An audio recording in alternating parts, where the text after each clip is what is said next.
Hi everybody, it's Az here from HeelvsBabyface on the live servers for Mists of Pandaria.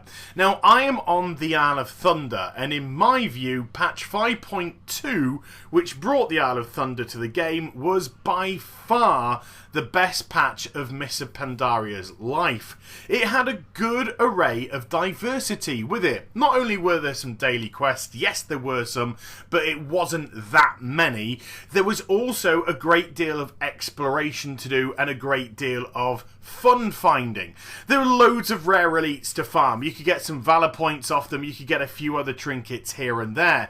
But what it did bring was something rather special, and that was the key to the Palace of Lei Shen. And what the key to the Palace of Lei Shen did was open up a single player scenario. Now this was the first time that we'd had a single player scenario offered to us.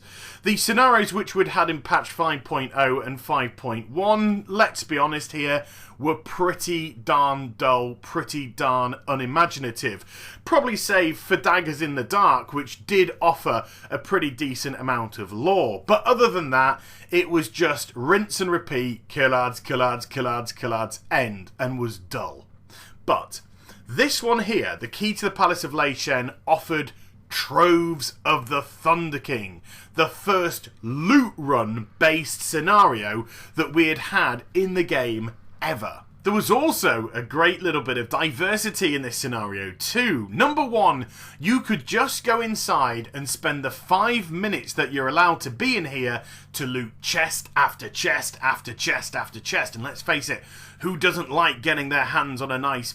Okay, that's probably inappropriate. But who doesn't mind getting their hands, who doesn't love getting their hands on a chest full of loot? And these were in abundance. Not only did it have good old-fashioned gold inside of it, but you could also get yourself some parchment. Combine the parchment, you could hand it in to gain rep with whichever faction you were fighting for on the Isle of Thunder at the time. There might be some greens in there. There could also be some motes of harmony. And let's face it, motes of harmony and spirits of harmony in patch 5.1 to 5.2 were very difficult to get hold of. So this was a bit of a godsend. And then you had Shanzi ritual stones. Now you can either hand these Shanzi ritual stones in to complete a weekly quest, or like now where this kind of content is no longer used, you could simply sell them for 20 gold a pop. You get yourself just a few of those, and seriously, the money racks up in absolutely no time whatsoever.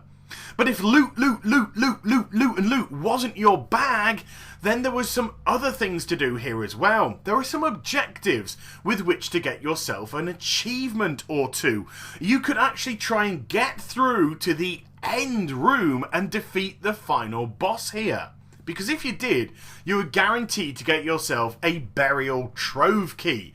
And these burial trove keys could be found within the chests scattered around everywhere, but what they allowed you to do is get another loot roll after the scenario had ended. There were some bigger chests in the final room, and you could simply go around and loot and loot and loot, and they contained bigger and better goodies. Lots more cash, lots more moat, lots more parchments, and lots more epics. 502 raid finder quality epics at the time, which could have seriously boosted your item level. It was all pretty funky.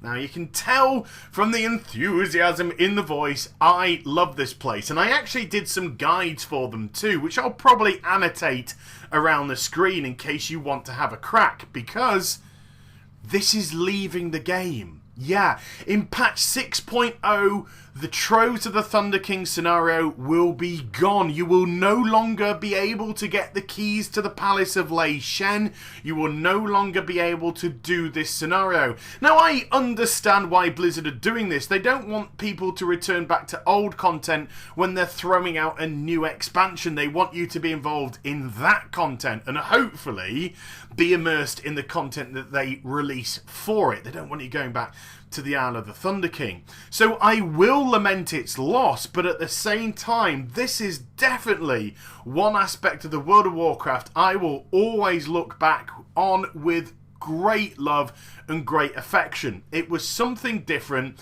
it was something unique, and to be perfectly honest with you, it's something they've never been able to recapture. Whether or not they can do that with something in Warlords of Draenor is another story, but this is your opportunity to walk away with what? 300 to 600 gold in one run, and with about 2 weeks or so remaining until patch 6.0.2 arrives, I believe it's going to fall on October the 14th, you have very little time left with which to complete this scenario and get yourself a bountiful amount of loot. So, go with your ults, with your mains, get a key, get in there and get yourself some goodies. And I hope you enjoyed this vid. If you did, please do give it a thumbs up and also subscribe to my channel. Follow me on Twitter, Facebook and twitch.tv/HeelvsBabyface for live streaming. And I shall be back with some more stuff very soon. You take care, everybody. Bye-bye.